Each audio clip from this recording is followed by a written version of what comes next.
Hello, everybody. This is Payal Karnik, and welcome to yet another episode of Chit Chat Diaries.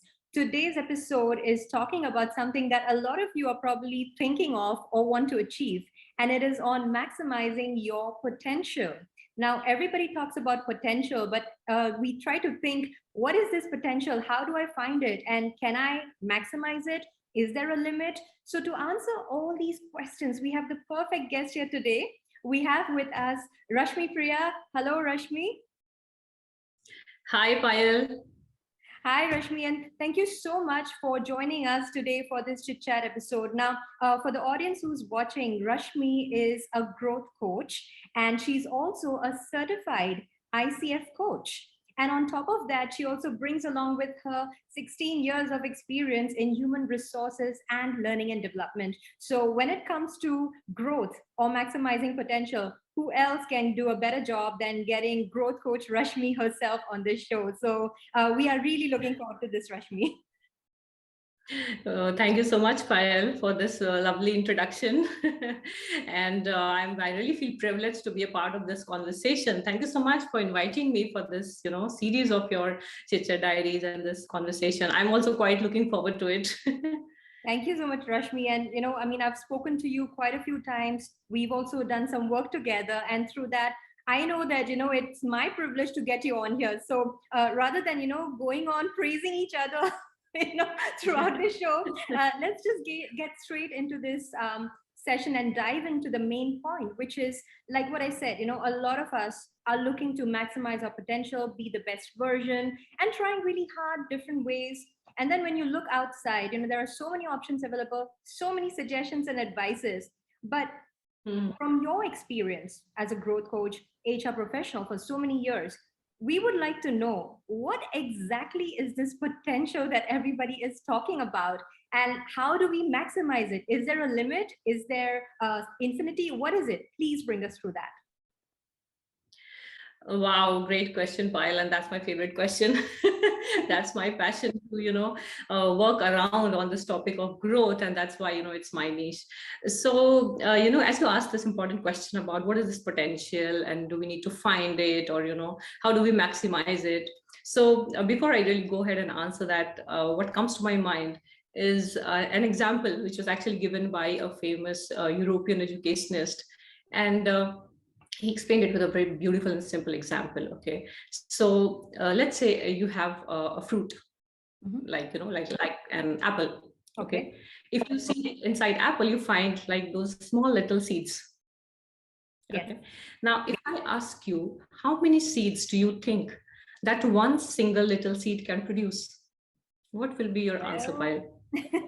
Well, it does seem like it can be countless seeds, because once you sow one seed, it can give you so many seeds. So that's what I would think. Right. So it's limitless. I mean, if you just put the right conditions, if you put it into the soil, it gets, the right kind of nurturing, it can just produce countless seeds, because, one can lead to, if it leads to just one tree with so many apples and with so many seeds, right? So I think potential is something like that.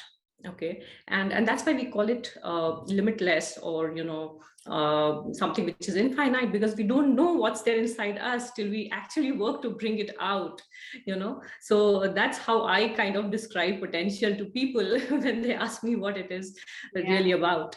And so beautifully put, Rashmi, and especially that part that you mentioned about, it's not just a seed that can grow so many apples in the future, but a seed with the right conditions, nurturing, that can do it. Because I remember I never did gardening or planting before, and I was literally forced by my friend to pushed me to push my potential and try to grow a plant. Unfortunately, I accidentally kind of killed 2 or 3 before that. But eventually, there was this plant that I tried to grow, and I put a few seeds. Now, out of those few seeds, only one seed actually sprouted. But the potential of that seed probably only came because I was nurturing it well. Initially, when I was trying to grow plants, it was not done in the right conditions. Probably the soil was not right, and maybe I just didn't do the right things. But the moment I started to take care of it and nurture it in the right conditions, in the right way, and sending a lot of love, That's when Yeah. it's yeah. And just last That's week I when had a magic flower. happens. Yeah. Exactly. That's when the magic Exactly. happens, right? So yeah, Yeah. that's brilliantly put, Rashmi. But like not talking about plants anymore. Let's talk about humans. So how can human beings, like people like you and I, and all those who are watching, how can we actually ensure that we maximize this potential with the right conditions? What is the pathway to that?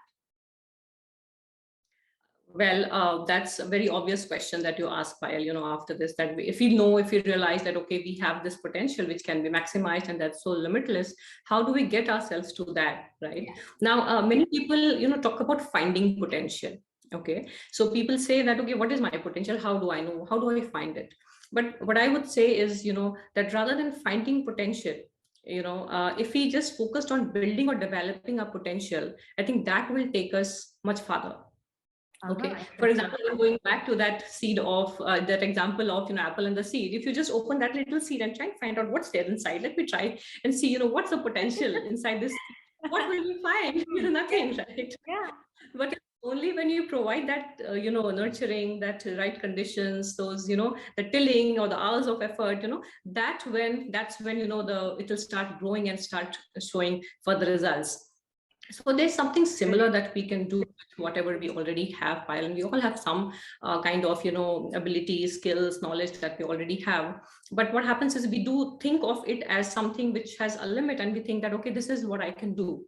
Okay, but there is something called deliberate or purposeful practice which can really help us to push ourselves to get to that level of potential or that kind of result that we are looking at.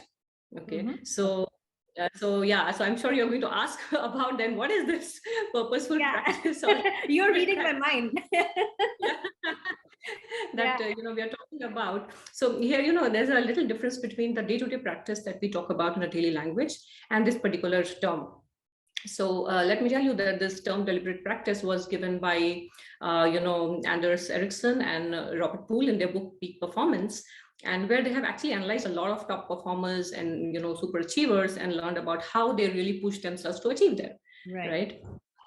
So how is this different from the daily practice that we do? When we talk about practice, we typically talk about doing the same things over and over again in the same similar way, probably, right? So people will probably, let's say, take any skill and they would try to kind of build that skill by doing the same things again and again, but they would probably hit a plateau or a ceiling, and then they would feel that this is where I have achieved, because if you could just do the same thing over and over again, you will achieve a limit. Mm-hmm. You will hit a plateau, and then people think that, okay, maybe this is the best that I can do. Right. Whereas in deliberate practice, you just don't generically focus on a skill or generically kind of work on something. It's a very, very deliberate, focused way of working on something. For example, let's say if you want to develop communication skills. Mm-hmm. Many people want to work on communication skills, especially corporates when they want to move up the career ladder or to become successful. That's one of the very basic important skills that's needed by people. So there are two ways. Most of the times what people do is they will just sign up for a generic communication skills program, which will be like a 2-day program, which is a very generic stuff, which is made for 40 other people who are attending it with you. It's not specialized, not individualized to your need. Mm-hmm. So you go and attend the program, you get some knowledge, you get some practice, but at the end of it, you really don't see a big difference in yourself.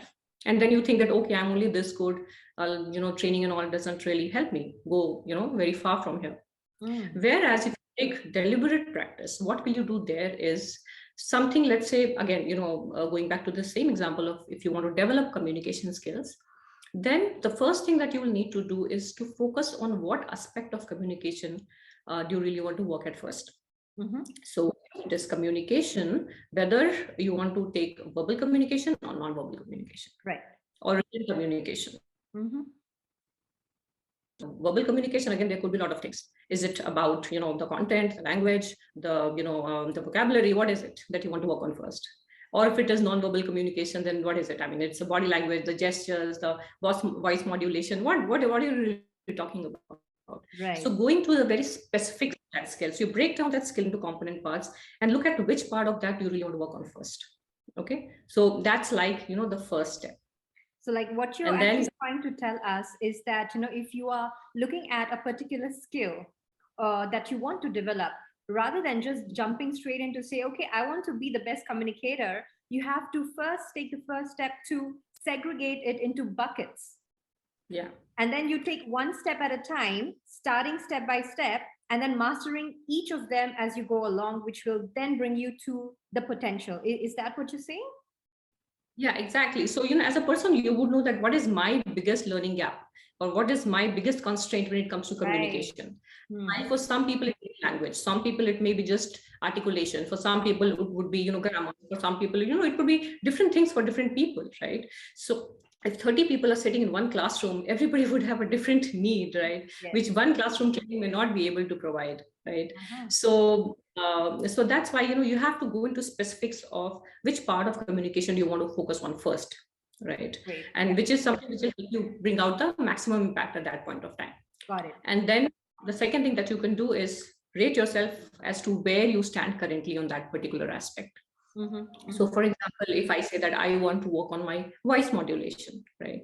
So maybe I rate myself on my voice modulation. If there are tests available, I can take that test and find out where I am currently on that.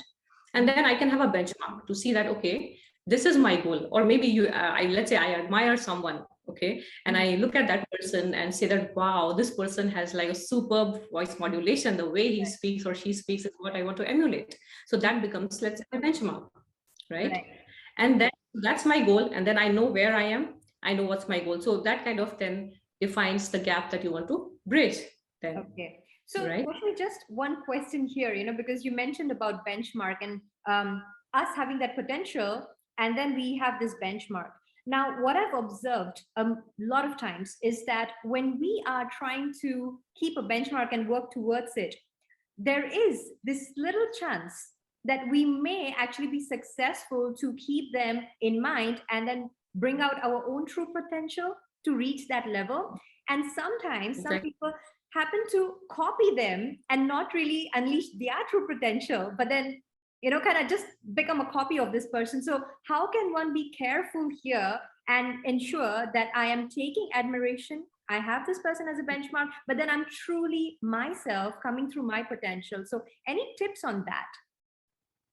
Yeah, so as you rightly said, Payal, that it's not about just copying that person or that, but it's probably just trying to matching that level. And you never know, in your effort to match that, you might just surpass that level, or you may develop your own style in doing that right now, right? And that's what happens when you do deliberate practice, because then the second step comes after you have that benchmarking done and you have your goal set. And you know where you are, that's when you start trying to, use different methods or different ways in which you can develop.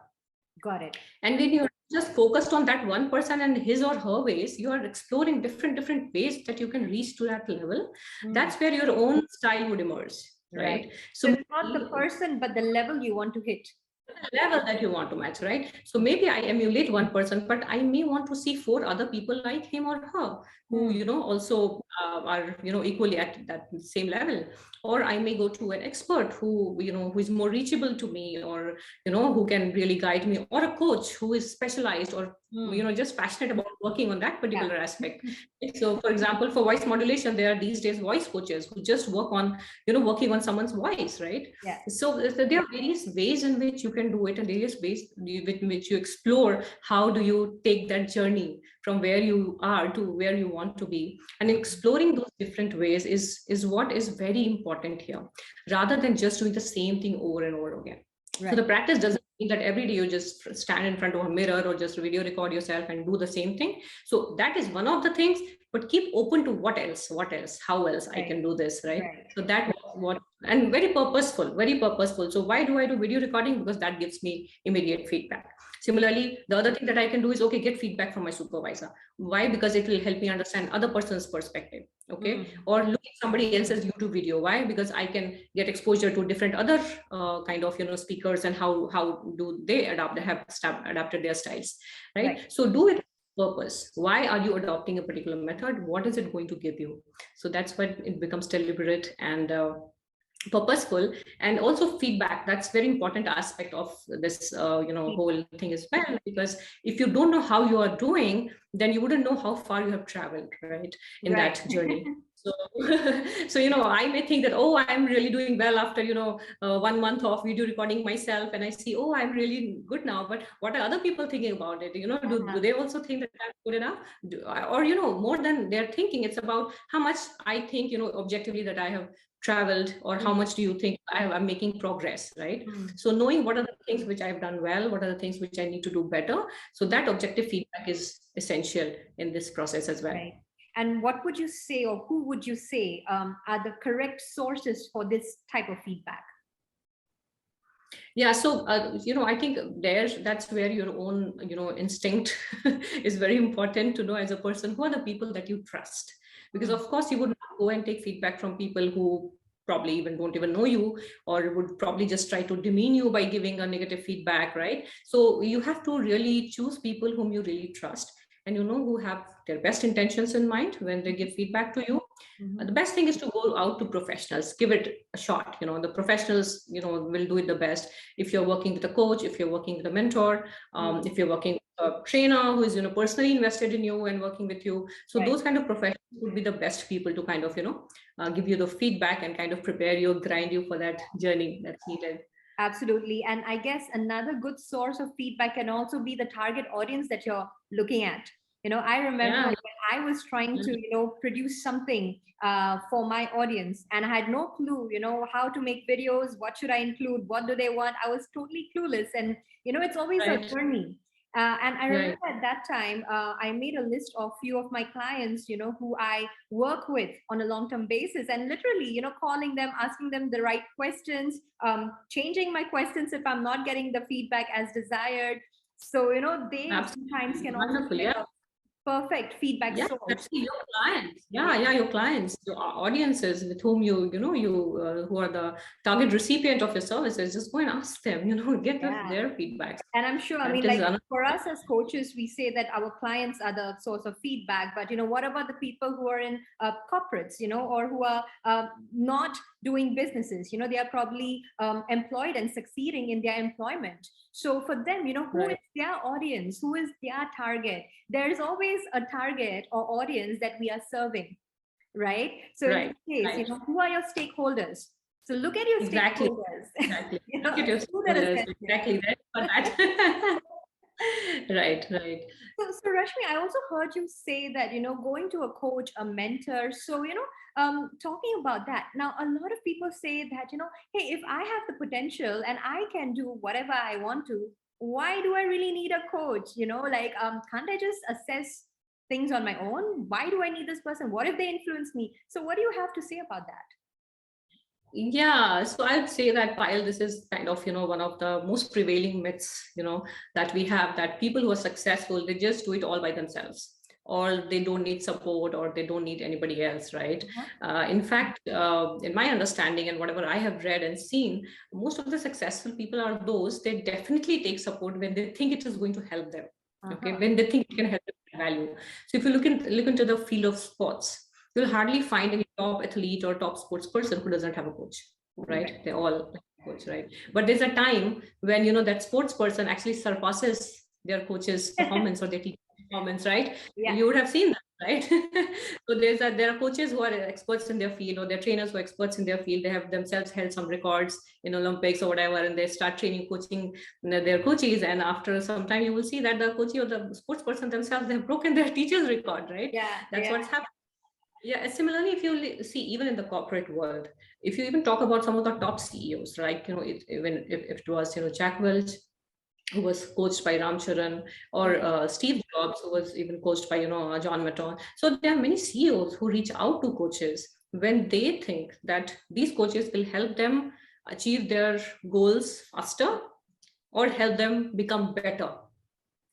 So they know that there's some value that they can derive out of it. They'll definitely go ahead and take those services, but they have to be, of course, they need to be sure of the value that they get out of it. So this thought that successful people don't need help or don't need coaches, that's something which is a myth. Is definitely, I would say, yeah, there are people who are self-made and who would probably do it all by themselves. It's not that it's not impossible. Of course, there are people who do that, but I would say that maybe if they would have kind of worked with someone, they would have achieved that faster. You don't know, right? Yeah, So possibly.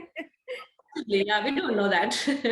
So that's my take on it. That's my very Yeah. personal take on it. Absolutely. And I do agree because, I personally have also seen the difference because, people think, these coaches, they think they know it all and, they are giving us all this information, or there's this fantastic term that we use in Hindi called gyan. These people are giving us all this gyan, this knowledge and information. But even coaches do go through peer coaching sessions. We keep ourselves updated every now and then because we know the value of coaching and how exponentially it can increase or speed up your progress in life.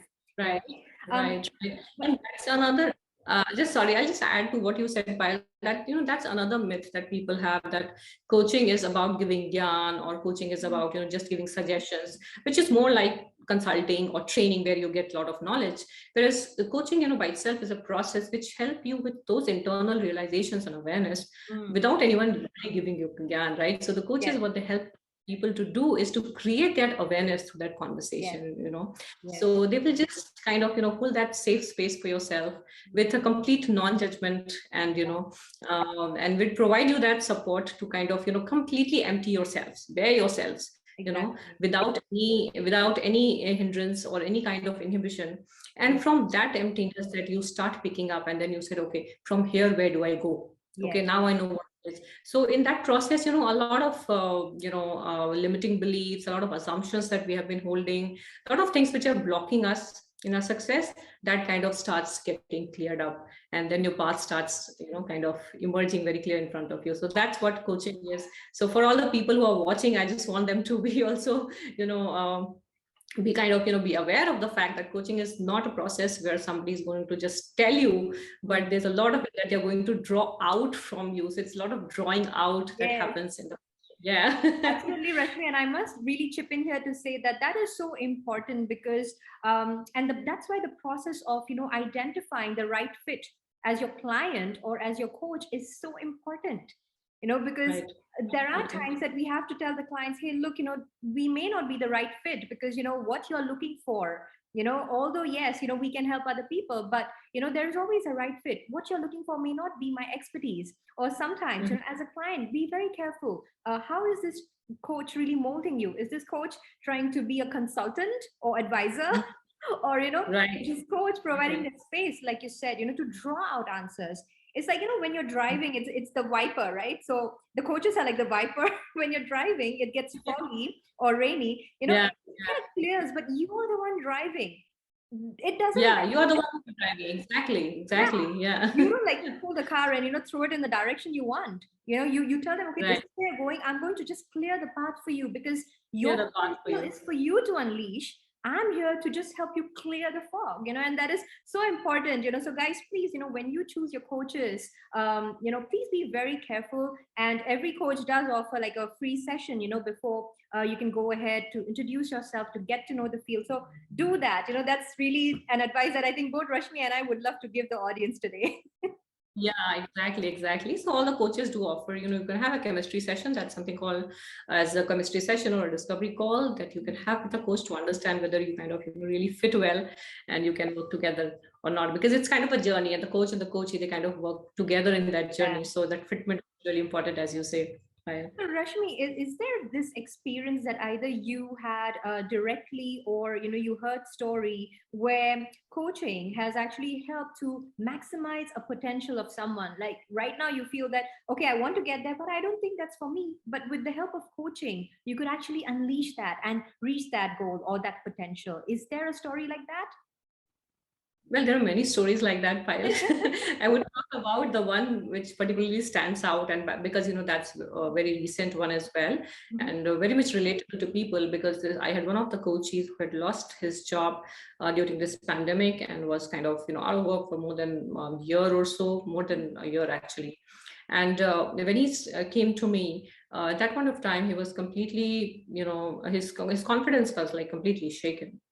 He Mm. said that talking to someone over phone for interview, my voice is trembling, my hands are shaking. I've already started judging myself. I don't know what the other person might be thinking, but I have already started mentally, kind of failing myself, saying that how the other person must be judging me because I've been out of work for more than 1 year. I've not done anything.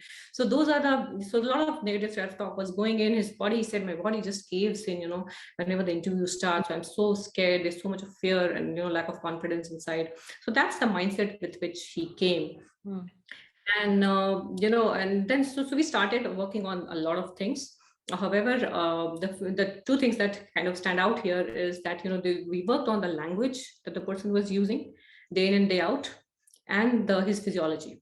Right. So we say your body is like your pathway to your mind, right? You want to change your mind, change your body first. So if your body is caving in, so every day started making it a rule for him to practice different types of confident body languages, right? So he started practicing every day. How would he really expand his body? So the different kinds of confident body languages that he started trying out, and supporting it with his positive self-talk, right? So he also started kind of, writing down some of the questions that would really throw him back during an interview, the questions that would get his fears out. And when those questions were out, how would his body respond? So instead of caving in, how would his body respond? And it will not just happen in one day, because it's a circuit that has been created in your body and brain. So you need to break that circuit.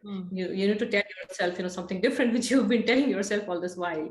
So that circuit will break when you start practicing it, right? So he started practicing it in terms of maintaining different questions, and he thought of all the possible questions that can come his way, which can about his weaknesses, about his other career breaks, etc. And then he just chose to tried out different kinds of confident body languages that he can use.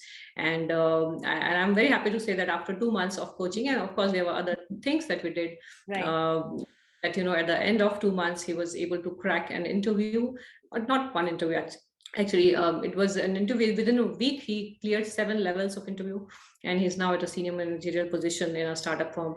So that was the kind of result that person can get. And the person said that I really can't imagine myself changing so much in just 2 months, from where I was to where I am. So if you look at that person who came to me, what would the potential of that person look like? Somebody who has become so underconfident, so much of doubting self so much, to a person who is able to crack 7 interviews in one go, in 1 week. So you see how things can change just with our own effort, right? So the question is not that how good we are, but the question is how good we want to become. And that's where potential really lies. The consistency in pushing yourself and stretching yourself. Of course, in this case, he was taking guidance, which is great, to speed things up. But how much are you invested in that growth? Because there are people who say, I want to be helped, help me. But then they are not willing to take any efforts themselves. So that is not how it works. Yeah, exactly. Rashmi, if I were to ask you to kind of sum this entire thing up by picking those little golden nuggets of information and tips that you were giving throughout the session, how would you like to summarize this for the audience to recollect and remember on what are the things that you really need to do to work towards maximizing this unlimited or limitless potential? Yeah, Payal, definitely. I think you're really saying that. I think in terms of summarizing, it's really important at the end, because what I feel is whatever we speak at the end of it, there should be something which kind of stays with us, right? So what I would like to say here is generally what happens that as professionals, as people, we become good enough in some things. Okay, we are all good enough in some part of our job, in some skills, etc. And we kind of get into that comfort zone that, okay, I'm good in this. And there's nothing wrong with that. Okay, there's nothing wrong with that. It's good. But the one thing that I want the audience to remember here is that if you want to become significantly better at something, that option is also available. That option is there. So you don't have to limit yourself saying that, okay, I have reached here and that's my limit is. So your limit is only decided by you. Fantastic. Okay. So that's why lasting thoughts. And I say that that everybody has this potential. Everybody has this potential to achieve extraordinary things. But the question is, when do they want to start? Right. So That's their I decision. think that is the question, like where do they want to start? Because I know you spoke about, how you, the most important or key point that I picked up was, rather than, taking the seed and looking what's inside, starting to work on nurturing that seed. So rather than, trying to sit there after this conversation and thinking, okay, so what is it?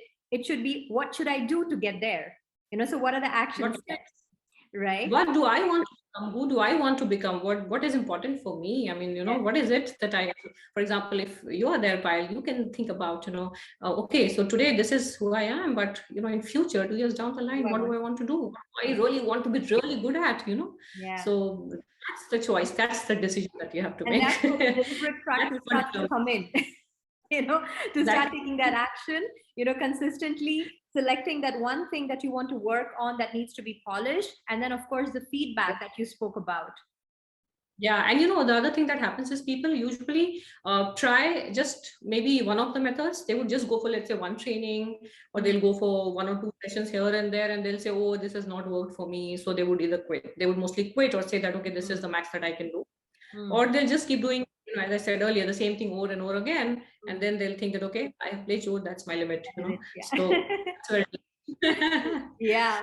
So, I'm very sure that everybody here wants to be limitless in so many ways, but I always personally believe that, out of the so many things, it's always great to start with prioritizing on which area. You can have like 20, 25 things on your list, but start off with which is your priority, and, start to go step by step. And, that's how you unfold your potential. It can take a year, 2 year, a lifetime. It doesn't matter as long as you're working towards it with consistency. Exactly. And let me give you an example here, Payal, and I'm sure everybody must have heard of this person's name because he's so famous. And this person's name is Benjamin Franklin. Okay. I'm sure everybody have heard of it. He was a philosopher, he was a scientist, he was an innovator, he was a writer. So, in one of his, in his autobiography, he had mentioned, which I found very intriguing. When I read this, I was really very surprised. And then he said that, when he had passed out from school, his writing skills were very, very average. Okay. He rated himself to be a very average writer because he hasn't got like very too much grounding or training in terms of writing. But then once he had an opportunity to go through an article in a magazine, it was a British magazine called The Spectator, and he went through some of the articles and he was so impressed by the writing, by the level of writing. And then he decided, and I'm repeating that word, he decided that he wants to take his writing to that level. And he said that, oh, I want to write like this. Okay. And at that point of time, he also didn't have any trainer or teacher or instructor. So, he started using different ways of doing that, and he would take an article, he would take a few articles which he loved from that magazine, he would write it in his own words. He would write it. Then after a few days, he will come back and write it again. Then he'll forget about it. Again, after many days, he'll come back and write it again. And he'll keep checking how much he's progressed. So it was not like word-to-word copy that he was seeking to do, but just matching the level that we talked about earlier as well. Then he realized, that one of the major constraints that he's facing as a writer is not being able to come up with the right words immediately. So you're thinking the word and, you don't get that word. So he was having that block. And then what he did was, he would take an article and he started converting it into a poetry. And then he would take poetry and after a few days, he would convert it into a prose again. So he was doing that back and how many people take that kind of effort to do that, right? And people will say, oh, my writing skills are not that good, or my language is poor, or, I forget words at the right time. But do you take that kind of an effort? And he said that as I started doing it, my ability to recall the right words started increasing. Right. So look at the different ways in which, the innovative ways that he used to kind of, come out of it. And, he was one of the most admired, writers of all America. So this is what he did was just a perfect example of deliberate practice. So maybe if this, audience. Deliberate practice on his own, so there are both options, you can do it on your own, or you can speed up with someone else's help, whatever it is, what's best for you. What works best for you. Exactly. Great. Right. So Rashmi, thank you so much for sharing all this information, knowledge, and tips with us. And I'm sure a lot of people are going to benefit from this. But of course, like we said, this is a generic talk or a generic sharing for everybody on this platform, which is great. But if someone wants to experience the individual benefits of it, you do have something special for us. So if they want to contact you and experience this shift individually, how can they do that? Yeah, as I said, when is that time to start? I would say the time to start is now for all the people who want to, because that it's exactly the right time when I am providing a 1 hour free coaching session to individuals who want to try it out and see whether it's going to work for them or not. And why I'm doing it right now, because I think it's just the perfect time. We are going to just start with the last month of this year, and which is just setting up at the right time to kind of set up the goals, get our priorities clear, and just work on what is it that we have been dreaming about for so long. So just the right time for people to kind of get cracking on their goals. So anybody who wants to kind of contact me further, then they can do that. My numbers are mentioned here, and Payal, maybe you can talk about the code that that the audience need to use at the time of absolutely, I'll do that. So yes, so like what Rashmi said, she is all set and willing and ready to offer one free coaching session, 1 hour free coaching session to anyone who connects with her for the month of December 2021. And in order to get this, it's a reward that you get for watching this Chit Chat with both of us. You simply have to use the code RP30. RP30. So you just have to quote RP30 when you contact Rashmi via her text message that you see right below. So once you do that, you are then directly entitled to get the 1 hour free coaching session with Rashmi for the month of December. Am I right, Rashmi? Yeah, absolutely, Payal. Thank you for sharing those details. Yeah, my pleasure. So great. So thank you so much, Rashmi, once again for spending this time and also generously offering this 1 hour free coaching session to everybody who's watching and can use that code to connect with you. So once again, thank you very much. And to everybody watching, I hope that you got a lot of information, benefits, tips from this particular Chit Chat Diary show. And keep watching, because I'll keep bringing more guests to you to get your life from a maze situation to amazing outcome. See you next time. Thank you.